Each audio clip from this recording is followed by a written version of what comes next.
Well, welcome to another Old Ruins Travels. Today we are here outside Dunfermline Abbey. It's a place I've known all my life.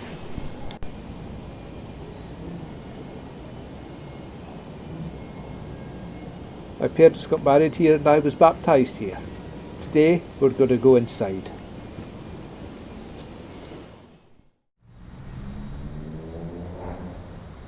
There's 10 kings and queens of Scotland buried here. And if you forgive me, my memory's not that good, I'll find out exactly who they were. Right, first royal burial here was in 1093 when Queen Margaret and her husband King Malcolm III were buried here. Then Duncan II in 1096. Edgar, King of Scots in 1107. Alexander I, King of Scots in 1124, David I in 1153, Malcolm IV in 1165, Alexander III in 1286, Queen Elizabeth de Burgh, who was the wife of Robert the Bruce, in 1327, Robert the Bruce himself in 1329, and finally Queen Arabella Drummond, the wife of Robert III. And that was in 1401. So let's go inside and have a look and see what we can find. As I said, this is the start of an adventure that starts here in Dunfermline and ends up somewhere entirely different.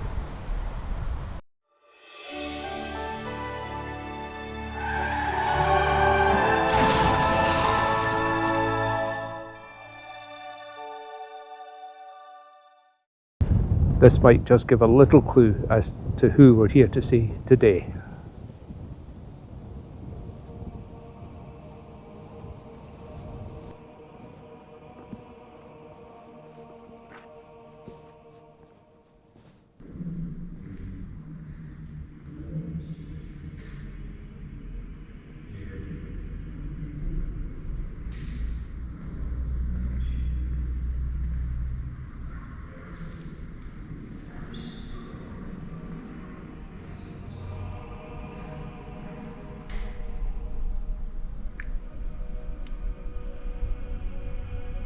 King Robert himself.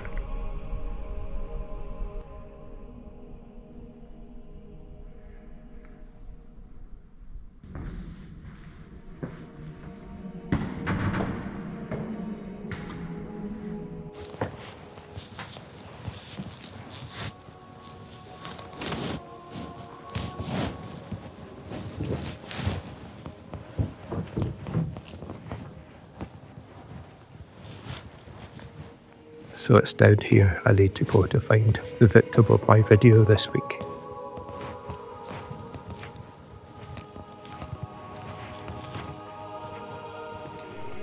What I'm looking for is under the pulpit.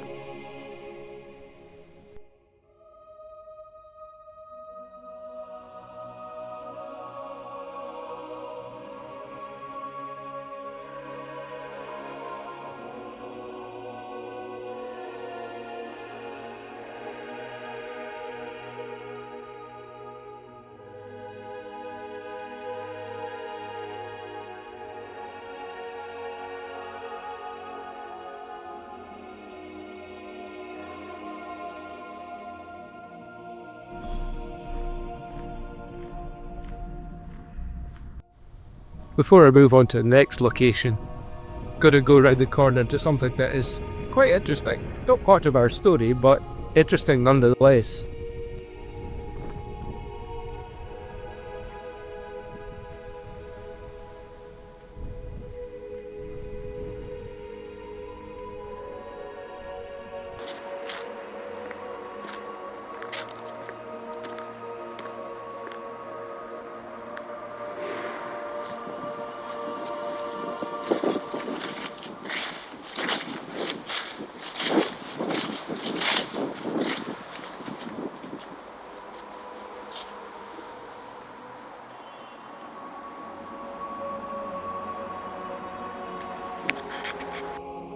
It was here.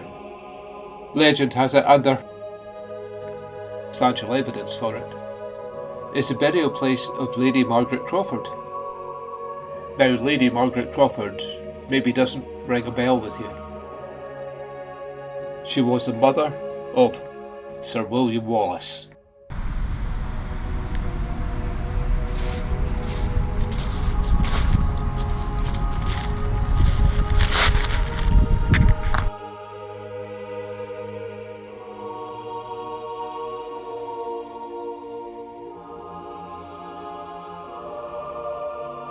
Well, better head off. I've now got an appointment with the train for the next part of our adventure.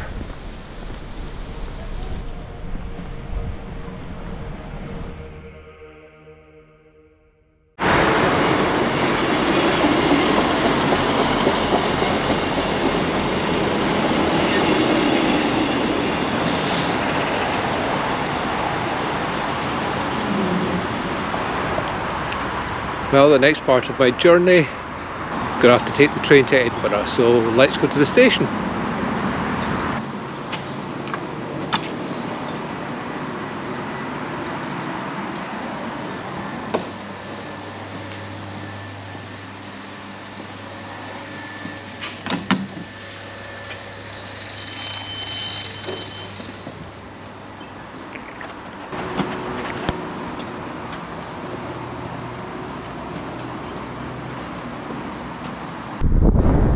Well, me being me, I'm 20 minutes early for my train, but it's always better being early than late, I suppose.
We are now approaching Little Waverley. Please mind the gap when alighting from this train. Right, I'm there in the Waverley. I've got 11 minutes to get to platform 4, which is on the other side of the station.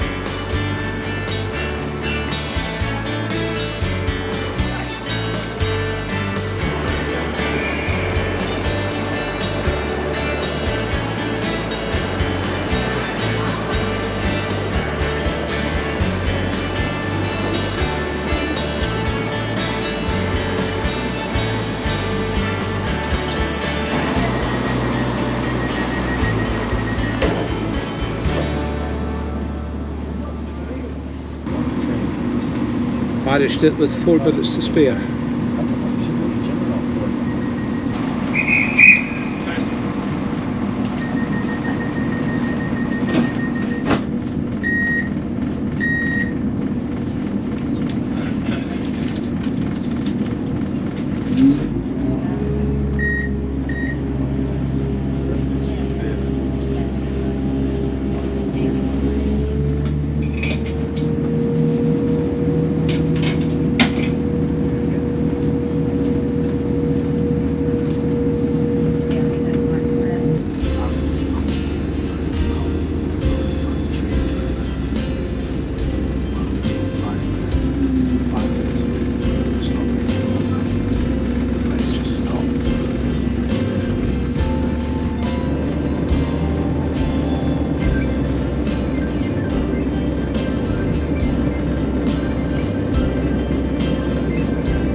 should be there in about 25 minutes. Next station is Stow. It's great being on the old Waverley route again. Never thought I'd see it after it closed in 1969.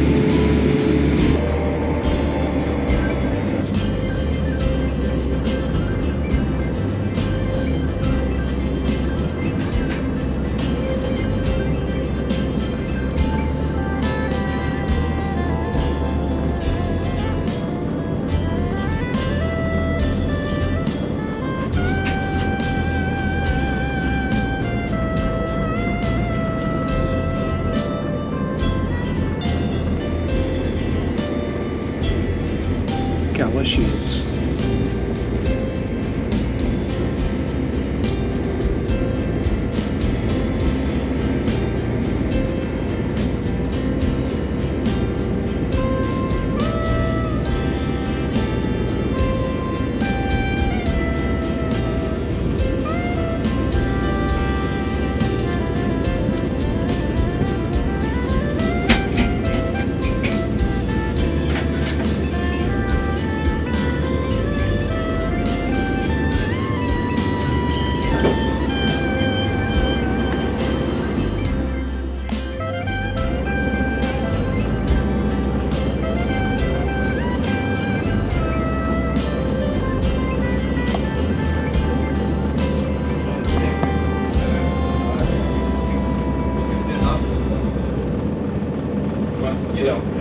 There's some others that are very questionable, but no Lucas. No Lucas, no. He's a solid guy, so. But it's a little bit. The back of the hand. Right. You got a right there. Yeah, so you come to the B Street. I've never heard of that. So how many years ago? 12 years. 12 years. Nothing. Well, that's me at Tweed Bank. It's not my final destination. If I'd been here in 1969, I could have carried on by train further 1.5 miles to where I'm going. If you look round here,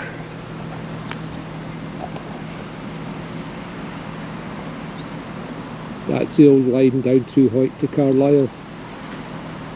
Maybe one day. You do go to Melrose, do you? Yes, we do. Oh, perfect.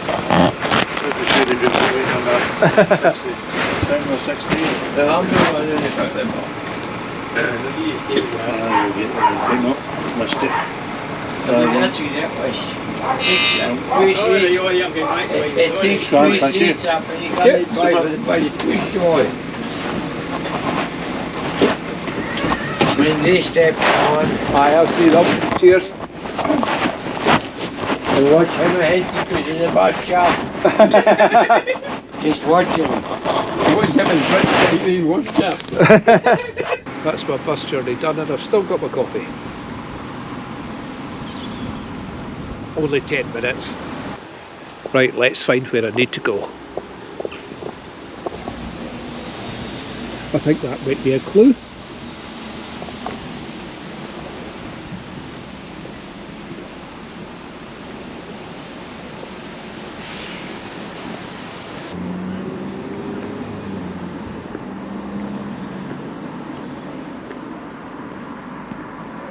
So, That's the road running along there. All right. So that's you here. Come down the steps, in this we come into the graveyard. Along this side, the Bethel stone masonry. You can look at the transit and you can look at the end of the Abbey Church. Then on the first section of complete roof, you've got the second and third flying buttress. On the guttering we have Bagpipe Playing Pig.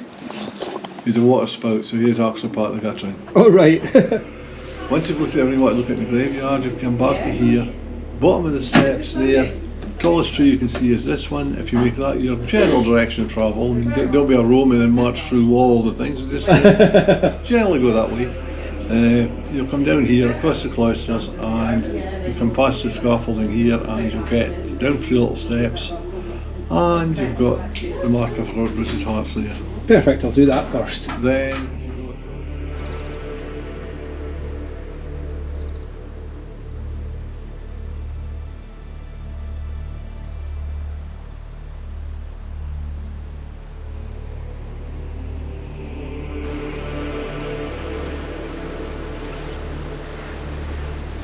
Melrose Abbey was founded by King David I in 1137.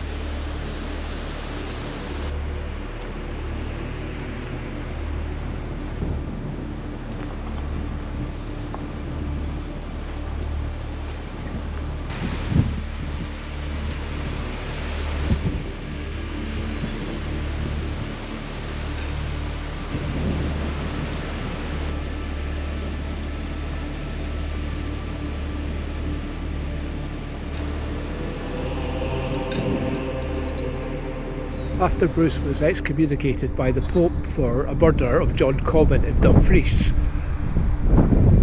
he still wanted to go on a crusade. The only problem is that once Bruce was recognised, the idea of the Crusades had gone out of fashion, and the Pope hadn't called for one. So, undaunted, Black Douglas took his heart to Spain, where the Spanish were fighting the Moors. There's one record of Black Douglas launching Bruce's heart towards the Moors before he was cut down. After that, his heart was returned to Scotland and buried here in Melrose Abbey. No one knew where it was until a mysterious cone was dug up in 1996. The cone was made of lead, but inside was another small casket. There was a note along with it. The note read that it had been opened in 1921 and a heart was inside. After a wee bit of investigation, they actually found it was a human heart inside, and it was still recognisable. The heart was reburied in 1998 along with this memorial stone. Here lies the heart of Robert I. Robert the Bruce.